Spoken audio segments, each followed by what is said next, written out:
Many Florida residents are still in the dark this morning, as you just heard. As many as 15 million people in the state without electricity, according to the Department of Homeland Security. That includes approximately 2.3 million Florida Power and Light Company customers. I want to bring in Florida Power and Light Company Vice President and Chief Information Officer Rob Gould is with us. Rob, thanks very much for being here. You restored power to more than 2 million customers within the first day of Irma's exit from your service temporarily. When do you expect all power to be restored? Yeah, what we've said is we expect to have essentially all of our customers along the eastern coast of Florida restored by the end of the weekend, and then those on the west coast, which have suffered more damage and devastation, we're looking at having essentially all restored by Friday the 22nd.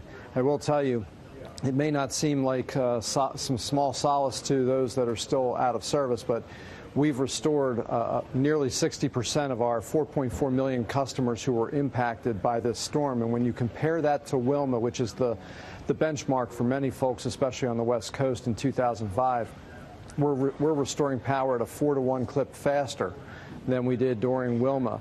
55% of our outages that we took out of 5 million have been restored, and that compares to just 13% at the same time. So the investments we've put in the system, again, while it may not seem that apparent to those that are still without their lights on, we are making progress, and we are going to continue to attack it. What are the big challenges that you face? I mean, obviously, trees down.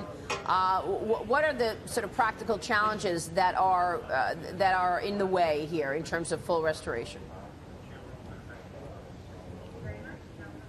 Yeah, flooding waters in particular. There are areas that are completely just flooded. So, you can imagine trying to get inside and into those areas and lug all those huge poles and try to bring in the spools of wire, and then have to make sure that you've got equipment to be able to lift those pieces of equipment into place.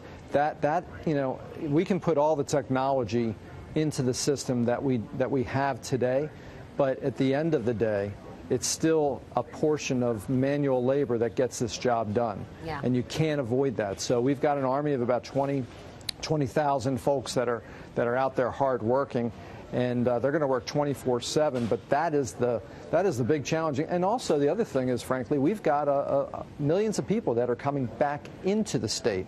So imagine traffic jams in certain areas, Sure. Especially when you look at Miami-Dade County and the area like that.